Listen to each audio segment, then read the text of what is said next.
Hi there, welcome back to the Legacy Tax Hub. I'm Eunice Migui, the founder of Her Legacy Consulting.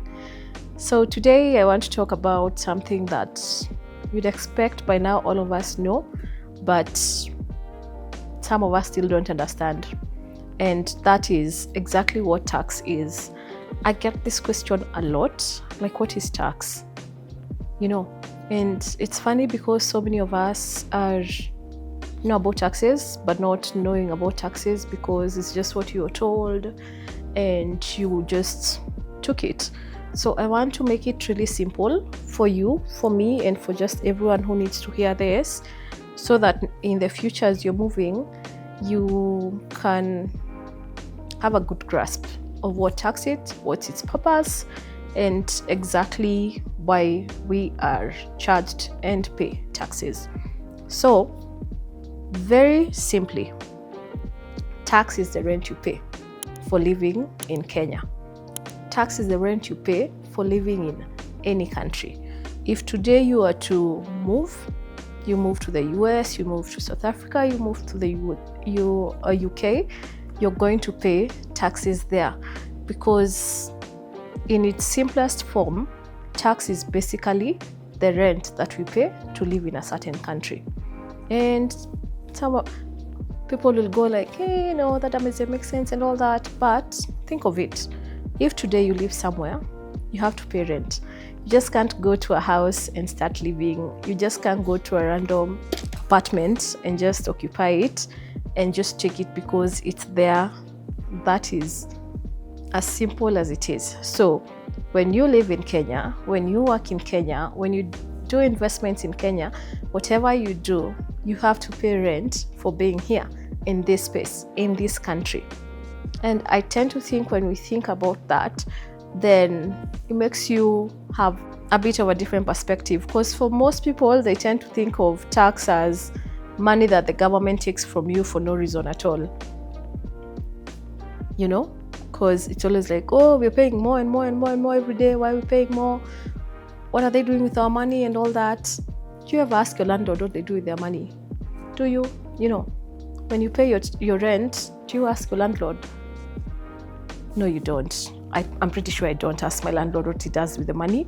All I care about is my building clean?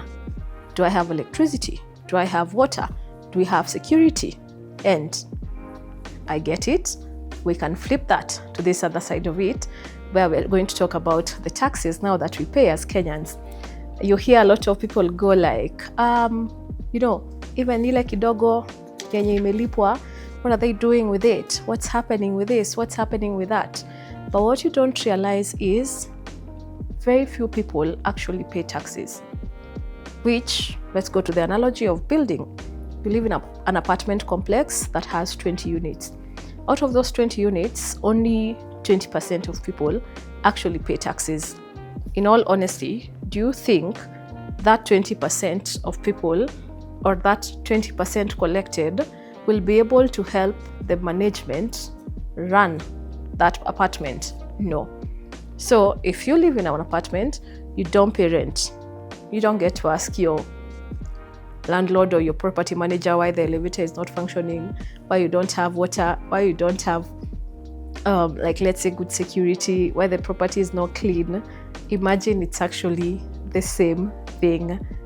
You need to pay your taxes, and then once you pay your taxes, then you're able now to have a very good voice in asking, why do we not have better hospitals? Why do we not have better healthcare? Why do we not have better roads? Have you played your part? Can you play your part first? Can you actually pay the tax that you need to pay? And maybe now that's the next step that you get to. Do you know the taxes that you need to pay? Do you know when you get a PIN, you have a responsibility for it? Again, I like the building, the house analogy, because today when you go to a home and you get to a certain building, to a certain property, you need to pay. So every month you have to pay, and it's your responsibility, and it's not optional. Come the end of the month or quarter or whatever period you guys pay with, at the end of it all, you have to pay for you to have that service. So I would genuinely want more of us to have that perspective when it comes to taxes as well. It can start from there. What is tax? You understand what tax is. So the other bit of it you get, most people don't understand tax obligations, what they are, what it means, like, you know, what you're meant to apply for. But let's go with the basic of it. So long as you're of legal age, it's like once you get your ID, ideally the next phase is to get a PIN. Someone would argue with, if I'm not earning or something of the sort, why am I getting a PIN? Thing is, you can't get any proper service nowadays without having a PIN. You can't even go to driving school. Let's say someone has just finished Form 4 and they want to go to driving school. You can't go to driving school nowadays without a PIN. You need a PIN for them to do the whole NTSA process to get your provisional driving license and all. Let's say you're talking about help. You're going to a public campus and you want the help. You need a PIN for that. But because I know you're not earning, and this is a bit that some people still don't know, you can actually be able to apply for a PIN with no obligation. For a student, just finished high school, you want to do 1, 2, 3, you're told you need a PIN, you can actually apply for a PIN without an obligation. This means there's no amount of money that the government, or rather KRA, let me not say the government, KRA is expecting you to pay, because they understand you're a student, you don't have income, and you don't have an obligation.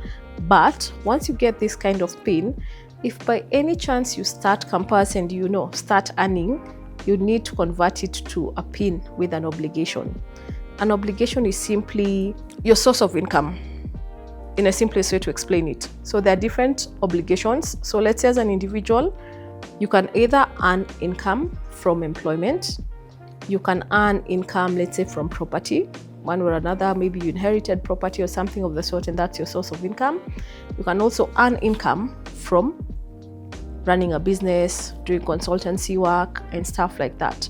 So when you get to that point where now you have a source of income, you need to change your PIN. Most people, because Kenyans have that habit of just being lax about a lot of things, would want to continue with that PIN forever, but you actually can't. You need to add an obligation to your PIN. So there are different kinds of obligations for different taxpayers. As an individual, you get those options where you're either earning income from employment, which is now what is called pay. You can earn income from rent, and you can earn income from a business. The moment you get a PIN and it's activated, you get a PIN that has the income tax obligation. Income tax is what people call June returns. I'll never tire insisting on this. It's not a June affair. It has nothing to do with June. Is just the deadline. You know, you can file your returns anytime, but that's what I'm talking about. You know, that thing that you was like, oh, that's what we're filing in June. Now that is your income tax obligation. Under income tax, you can either be a resident or a non-resident. What this means is, let's say those people who you're in Kenya, or rather you're Kenyan and then you move to like a different country, you know, green card, stuff like that, you still have a Kenyan PIN.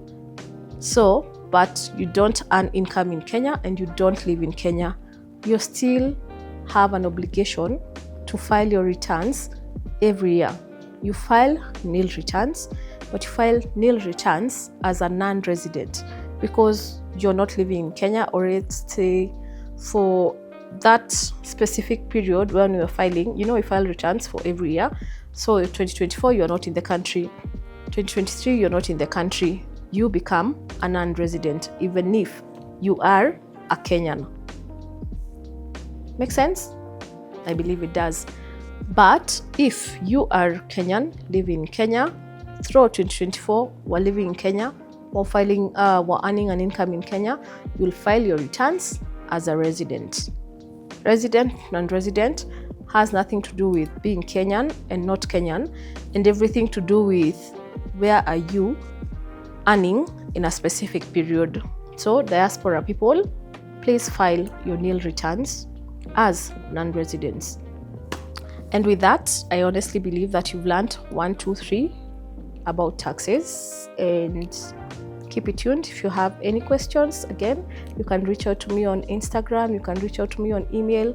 All my information is here. Thank you for watching, and stay tuned for the next episode.